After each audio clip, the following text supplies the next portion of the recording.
Ya, baiklah. Assalamualaikum warahmatullahi wabarakatuh. Saya Furkono Friansa Putra. Perkenalkan sebelumnya, saya adalah mahasiswa kimia R01 Universitas Jambi dan kali ini saya akan membahas tentang elusidasi struktur dari senyawa benzokain.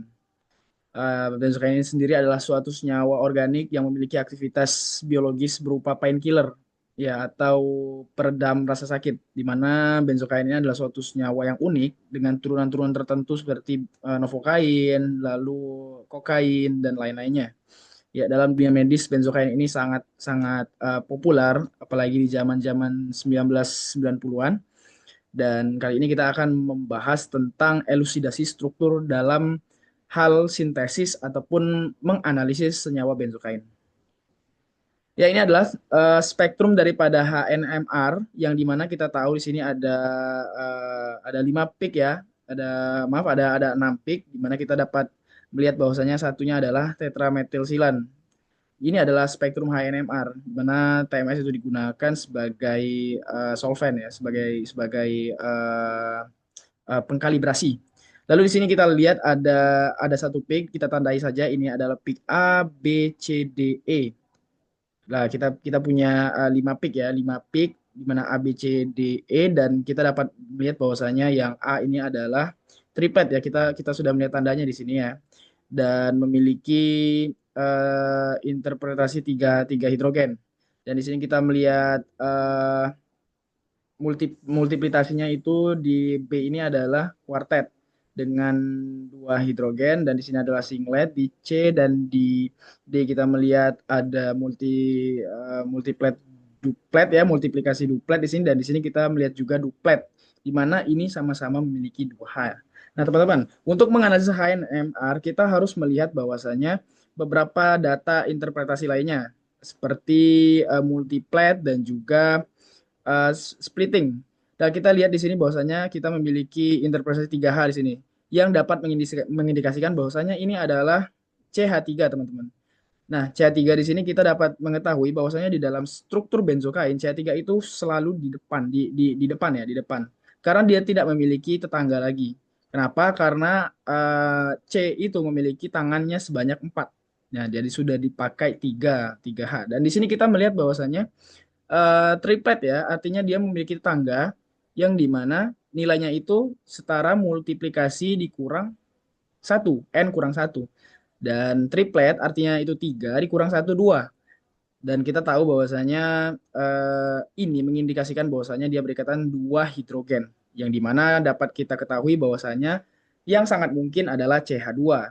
Nah, kita dapat mengetahui kalau kita susun sebagai puzzle, kita akan menyusun 3H ini di depan gini dan kita mengetahui bahwasanya dia bertetangga dengan 2 hidrogen dan kita melihat di sebelahnya.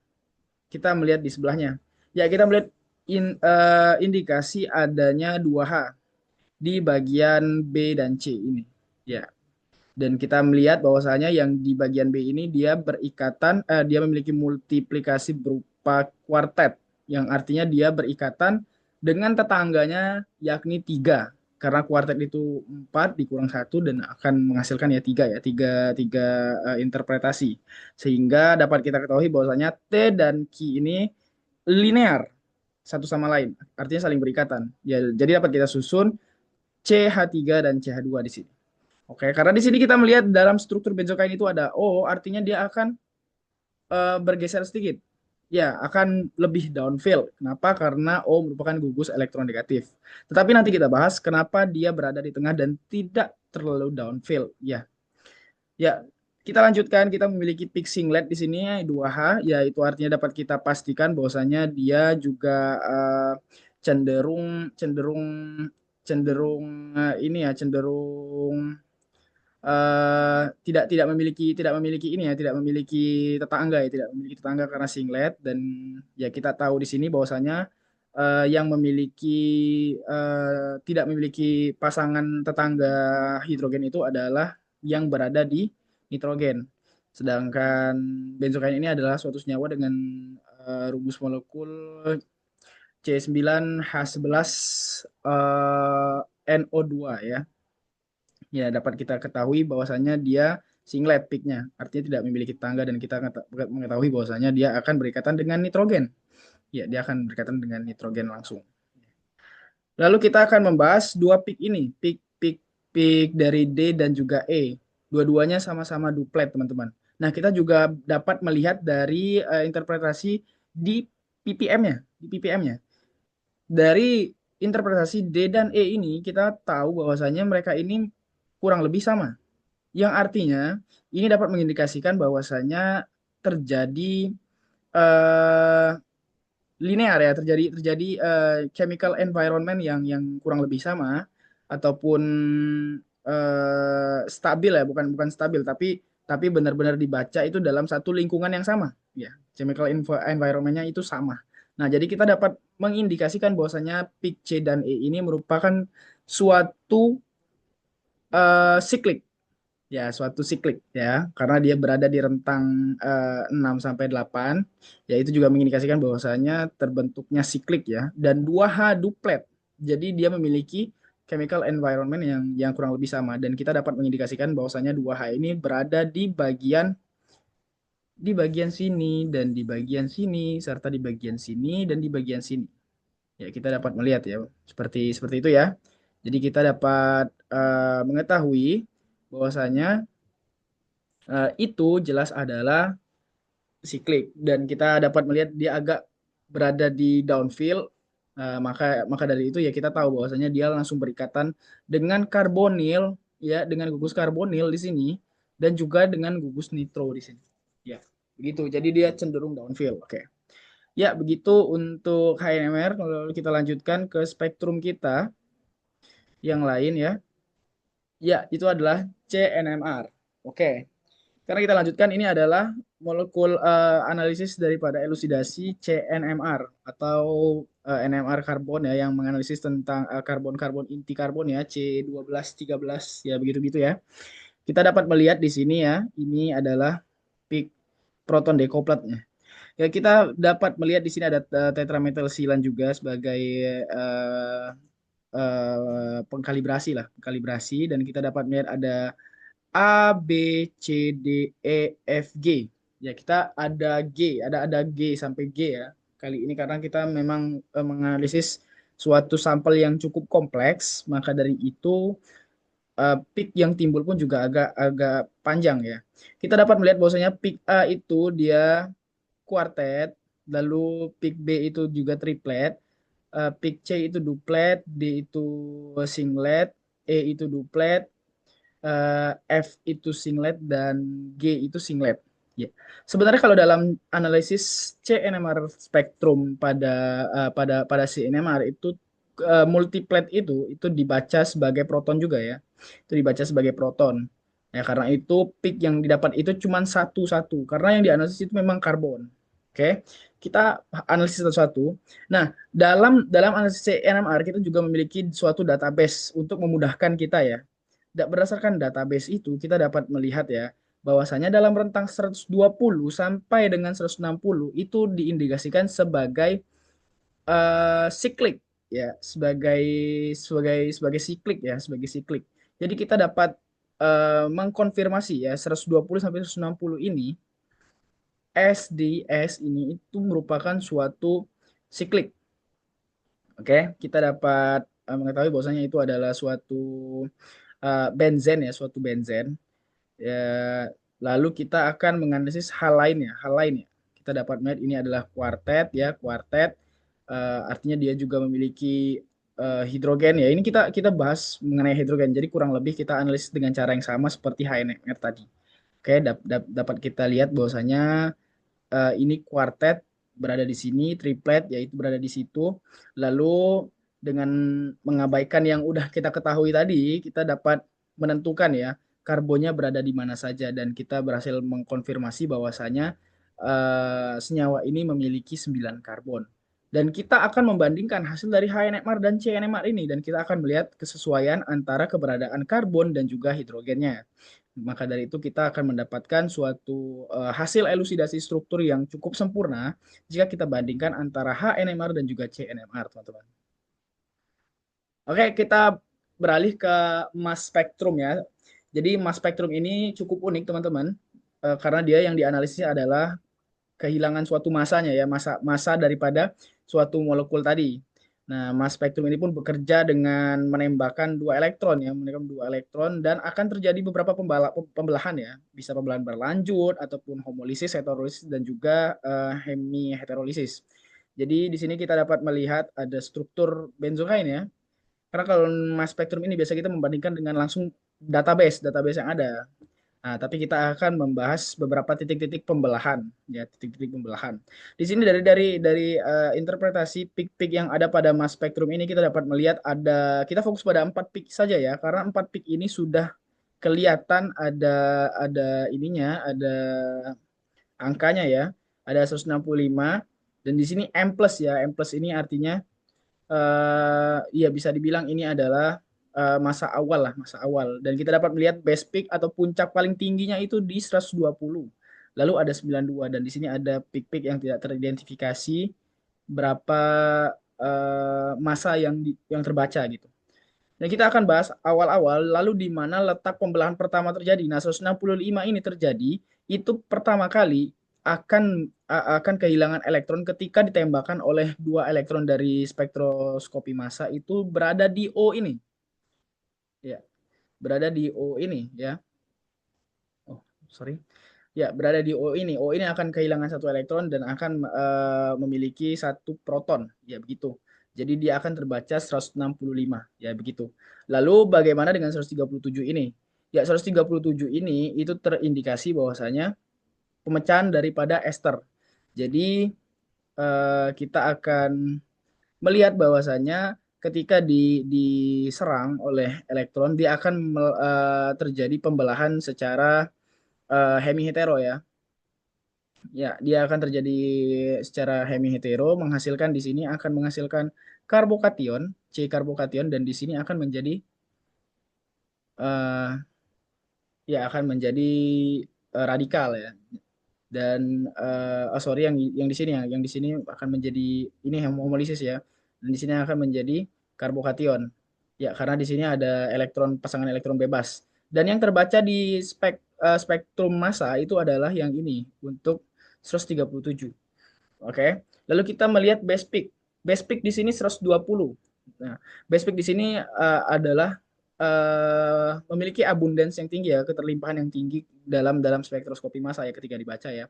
Nah, ini yang mana kita dapat melihat bahwasanya nanti akan terjadi pembelahan lagi di bagian sini ya.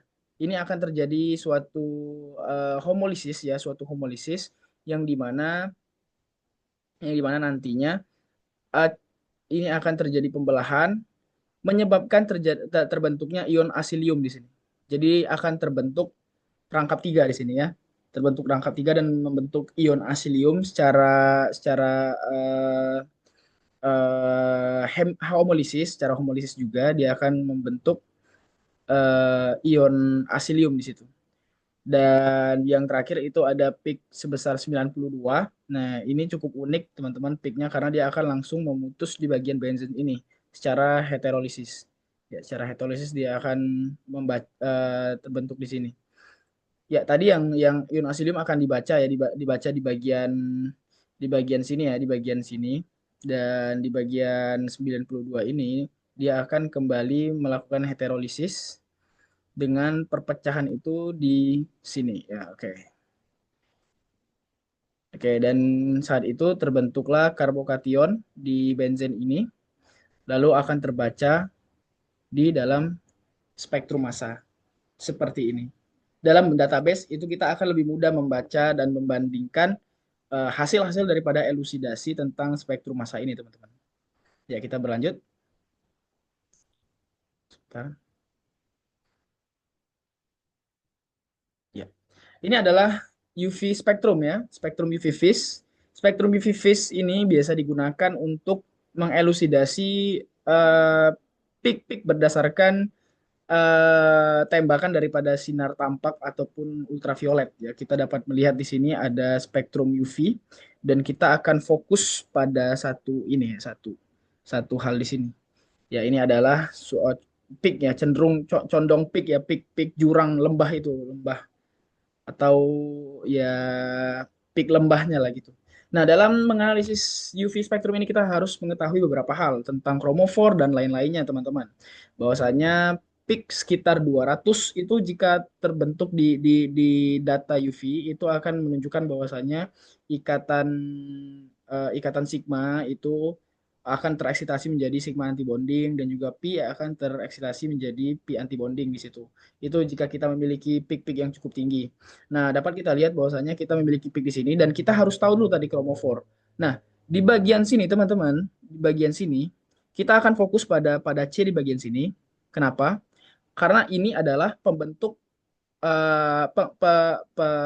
penggambaran daripada ortometapara pada molekul benzokain ini. Senyawa benzokain ini kita dapat melihat bahwasanya ini adalah posisi para bersamaan dengan NH2. Nah, kita dapat mengetahui ini adalah kromofor, teman-teman. Ini adalah kromofor. Dan ini adalah para amina ya. Dan kita akan mencari harga induk pertama-tama daripada kromofor dan juga para amina ini untuk mengetahui panjang gelombang teoritis dari senyawa benzokain ini.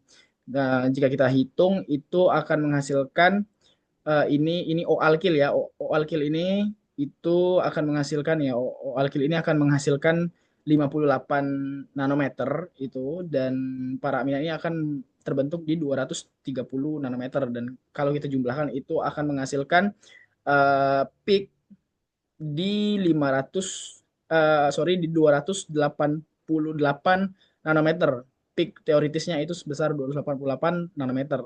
Nah, jadi kita dapat mengetahui nih dari peak teoritis itu kita akan mengetahui bahwasanya dalam secara teori benzokain akan muncul di dalam peak sekitar 288 meter ketika dianalisis dengan ultraviolet ya. UV vis ya, UV vis dan akan timbul spektrum seperti ini ya. Nah, dan dari data yang kita dapatkan, database yang kita dapatkan, kita dapat mengetahui di 288 itu terjadi eksitasi sigma dan sigma antibonding ya. Karena di sini kita dapat mengetahui bahwasanya di dalam molekul benzokain ini kita melihat ada beberapa ini ya ikatan tunggal dan juga kita akan mengetahui adanya pi antibonding ya. Pi ke pi antibonding karena di sini kita juga melihat ada karbonil. Ya, ada karbonil dan juga ada benzen di sini. Nah, jadi dan kalau kita tarik lagi garis lurus dari UV spektrum ini, kita dapat melihat bahwasanya ya peak itu berada di sekitar 290-an ini, 290-an ataupun tepat ya 288 dan ya plus minus ya. Jadi begitu ya. Dan dari hasil spektrum UV vis ini dengan hasil perhitungan teoritis dan juga yang lainnya kita dapat mengetahui bahwasanya benar UV ini menunjukkan adanya analisis daripada senyawa benzokain. Ya, kurang lebih begitu. Ya, kita lanjutkan. Ya, sekian terima kasih video dari saya. Mohon maaf apabila ada kesalahan kata dan dari kesimpulan yang dapat kita simpulkan bahwasanya analisis suatu senyawa seperti benzokain ini dapat dilakukan dengan mengelusidasi strukturnya dari menggunakan HNMR, CNMR, ataupun mass spektroskopi, ataupun UV vis. Dan ada beberapa metode lain seperti analisis IR ya, yang kurang ya, analisis IR, dan itu dapat kita lakukan untuk menentukan struktur daripada benzokain. Ya, tapi sebelum kita menentukan struktur, kita juga dapat menghitung derajat kejenuhan ya. Derajat kejenuhan itu dapat kita hitung dan itu untuk menentukan teoritis-teoritis yang ada ataupun kemungkinan yang ada, kemungkinan konformer yang ada untuk menentukan ada atau tidaknya ikatan rangkap dan juga alkil ataupun hal-hal yang berikatan dengan gugus-gugus lain yang akan dijelaskan ataupun akan menjadi hasil daripada interpretasi elusidasi kita ini. Nah, jadi sekian video dari saya. Mungkin untuk video selanjutnya akan saya jelaskan bagaimana menghitung derajat kejenuhan dan lain-lainnya. Kalau begitu saya tutup dulu, saya tutup. Terima kasih. Izin saya pamit, Ibu, Bapak, dan teman-teman yang menonton. Saya akhiri video ini. Wabillahi taufiq walhidayah. Wassalamualaikum warahmatullahi wabarakatuh.